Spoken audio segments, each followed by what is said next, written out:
이번 심포지움을 앞두고 먼저 암 인식도 설문조사를 실시해봤습니다. 이 전국 35세 이상 성인 남녀 3천 명을 대상으로 실시했는데요.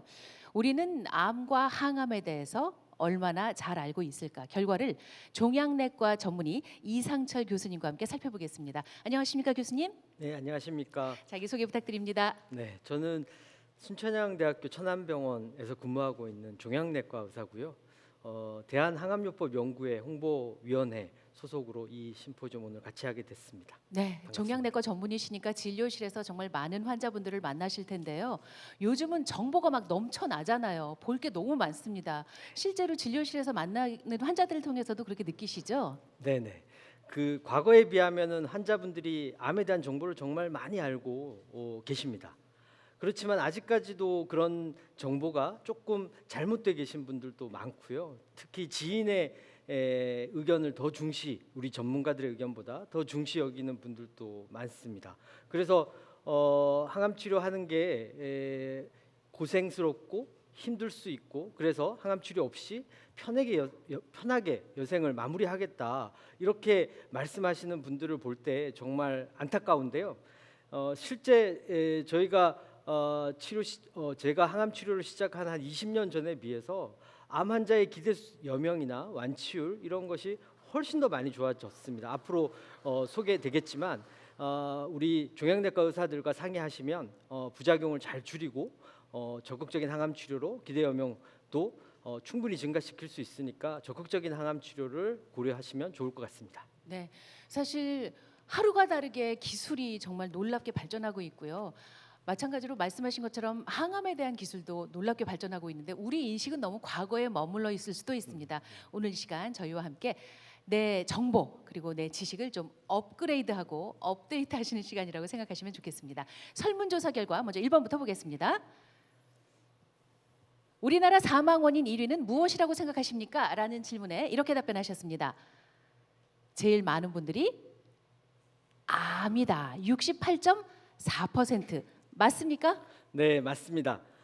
저희가 통계를 내기 시작한 1983년부터 올해까지 38년 동안 국민 암 사망 원인 1위는 계속 이 암이 차지하고 있었고요. 사망 1위는 암이 차지했었고, 전체 사망자의 2020년 같은 경우에 27%가 암으로 사망했다고 합니다. 4명 중에 1명이 암으로 사망하고 있는 건데요. 사망 원인을 살펴보시면 그래프에서 보시는 것처럼 2위, 3위에 비해서 2배 이상 암이 압도적인 원인이 되고 있습니다. 그러네요. 네. 거의 한 3배 가까이. 그죠? 네네. 근데 말씀하신 것처럼 암에 대해서 정말 의료 기술이 놀랍게 발전하고 있는데 왜 여전히 1위가 암인 거예요? 이거 좀 약간 아이러니한데요. 네. 실제로 그 암 의학이 발전하면서 암의 종류별로 완치율도 계속 좋아지고 있고요. 사망률도 계속 줄어들고 있습니다. 그렇지만 실제 다른 원인에 의해서 사망하는 비율의 환자들이 점점 줄어들고 있는 게 아마 주 원인이고, 고령 인구가 점점 늘어나면서 암 발생률이 계속 늘어나고 있는 게 아마 주 원인인 것 같습니다. 어쨌든 이 초기 증상이 상대적으로 암은 적고 조기 발견이 어려운 그런 특성이 있기 때문에 여전히 아직 극복되지 못하는 점이 있어서 아마 그런 것 같습니다. 네. 사실 예전에는요. 암 진단을 사망 선고 이렇게 받아들였습니다. 근데 요즘도 그럴까요? 여러분의 의식 보겠습니다. 암 진단을 받는다면 완치할 수 있다고 생각하십니까? 답변 보겠습니다. 완치될 수 있다. 절반 넘게 61.3% 이렇게 말씀하셨습니다. 제대로 인식하고 계신 거죠? 네네. 실제 완치율이 저희가 5년 통계를 보시면 한 70% 정도 되거든요. 그런데 암종별로 보면 90% 이상인 암들이 대단히 많고요. 아직까지 좀 미흡해서 30-40%에 머무르고 있는 암들이 있습니다. 그렇지만 그런 암들도 과거 20년 경과를 봤을 때 전부 다 뭐 10%, 20%씩 완치율이 증가되고 있습니다. 그렇기 때문에 앞으로 지속적으로 계속 발전하고 있는 단계이고, 여러분들이 혹시나 암에 걸렸더라도 그 시대에 또 훨씬 더 좋은 치료법이 있을 수 있다, 이렇게 생각하셔도 될 것 같습니다. 네, 그래프를 보니까 약간 안심이 되긴 하지만 사실 암이 두려운 또 하나의 숨은 이유는 바로 치료비, 현실적인 문제, 경제적인 부담 때문입니다. 그걸 한번 여쭤봤습니다. 암 치료비 어느 정도 든다고 생각하십니까? 설문조사 결과 이렇게 답변하셨습니다. 평균 의료비 3천만 원에서 5천만 원 정도일 것이다라고 답변하신 분이 34.1%로 가장 많았습니다. 실제로요, 조사를 해봤더니 비슷한 결과가 나왔습니다. 암 평균 의료비가 4,500만 원 정도로 나타났거든요. 국립암센터에서 암의 종류별로 한번 계산을 해서 통계를 내봤습니다. 먼저 가장 많은 부담이 드는 암이 간암이었습니다. 6,622만 7천 원 정도. 정말 큰 부담이죠. 이어서 뭐 보면은 폐암도 많이 들고 췌장암도 많이 드네요. 담낭암 이런 순서로 이렇게 나타났거든요. 교수님 왜 이렇게 암은 치료비가 많이 들어요?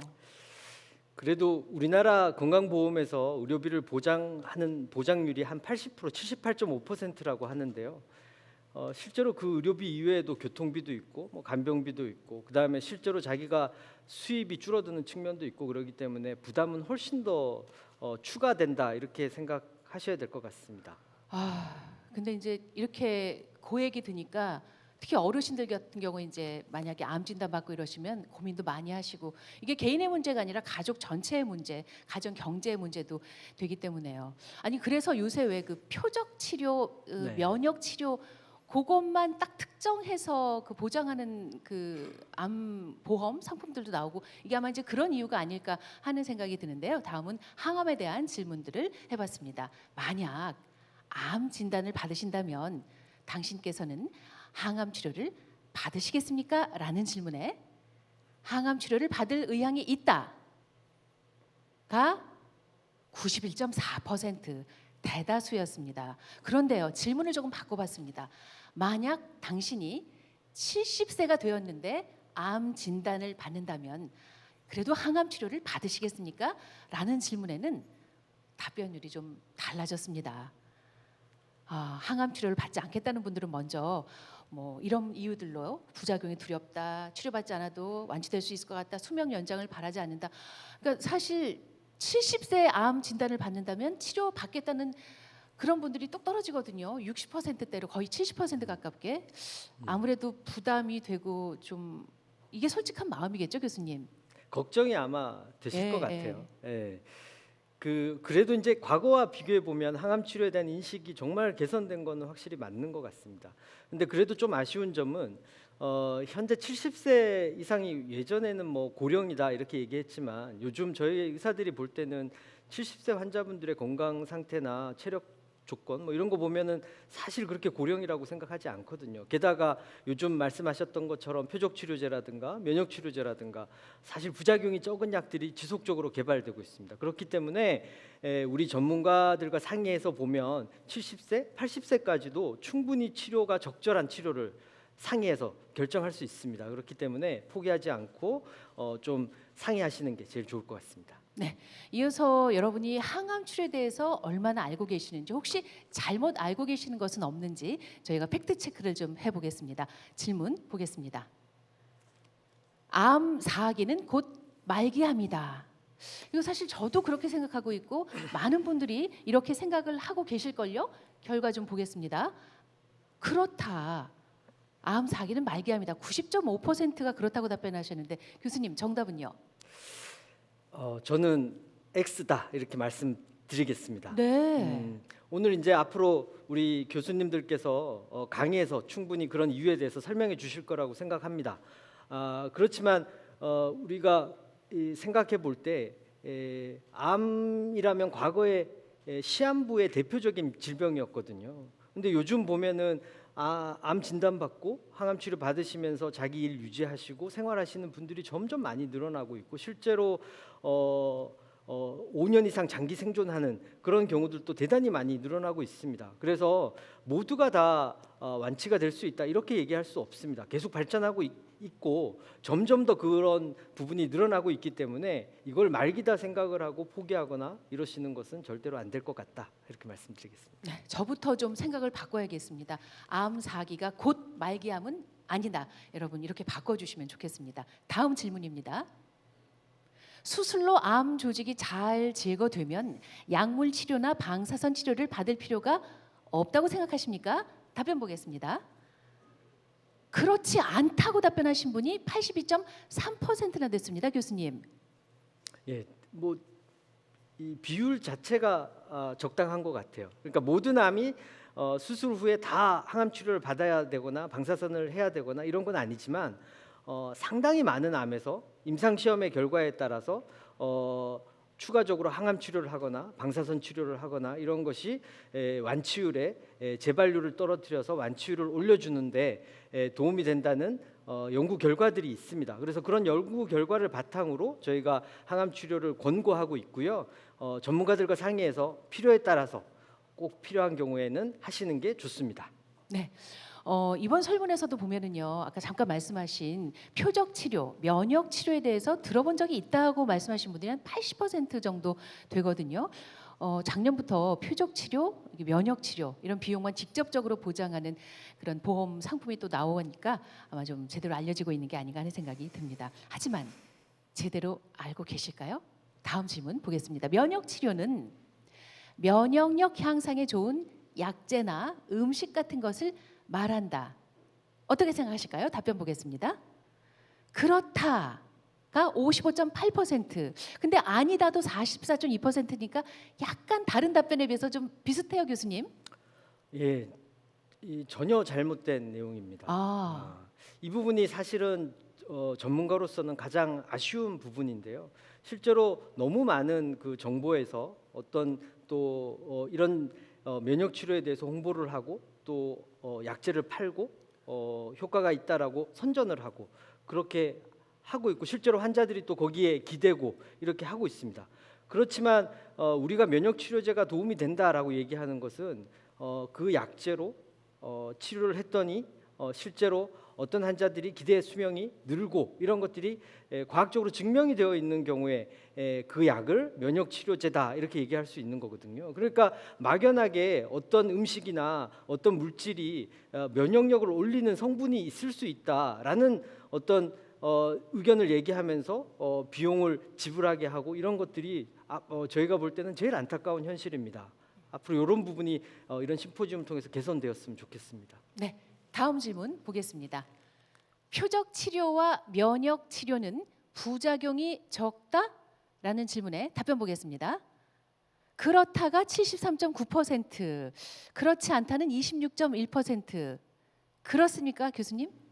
네, 맞습니다. 오늘 이 부분도 우리 이세훈 교수님이랑 유창훈 교수님께서 잘 설명해 주실 거라고 생각이 드는데요. 기존의 항암제가 세포 독성 항암제라는 것의 가장 큰 문제점은 장기 사용할 때 자기 몸 안에 세포 독성 때문에 장기 사용하는데 부작용으로 사용하기가 어렵다는 게 제일 큰 문제입니다.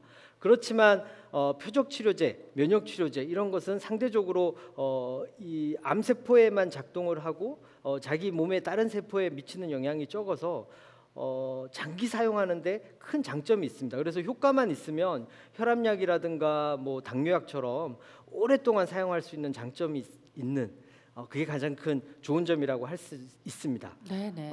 또 그리고 설문에 보면은 표적 치료제나 면역 치료제가 모든 환자한테 사용할 수 있는 치료법이냐 이런 질문이 있는데 어떻게 생각하세요? 저한테 질문을 하시는 겁니까? 네. 교수님 저도 어디서 들은 건 많습니다. 네. 모든 환자는 아닌 것 같더라고요. 이게 되는 사람이 있고 안 되는 사람이 있던데 아닙니까? 맞아요. 예. 이런 것들도 이제 앞으로 또 강의에서 나오겠지만 어쨌든 어떤 암에 어떤 유전자 돌연변이가 있다라는 걸 발견을 하고 그런 물질을 표적 치료를 써봤더니 임상 시험 결과 도움이 된다라는 연구 결과가 있을 때 그 환자를 대상으로 사용하는 겁니다. 면역 치료제도 마찬가지입니다. 무조건 다 면역 치료제를 쓴다고 면역력을 올려서 암에 줄일 수 있는 게 아니라 그런 효과가 있는 암이 있고 또 그런 암 중에서도 그거가 효과가 더 좋은 사람이 있고 아닌 사람이 있는 거거든요. 그런 것들을 예측하고 임상 연구를 통해서 계속 발굴하고 증명하고 이런 과정들이 지금 시행하고 있고요. 아마 그런 걸 통해서 전문가들과 상의하면 적절하게 골라서 치료를 할 수 있지 않을까 이렇게 생각이 듭니다. 알겠습니다. 이제 마지막 질문 보겠습니다.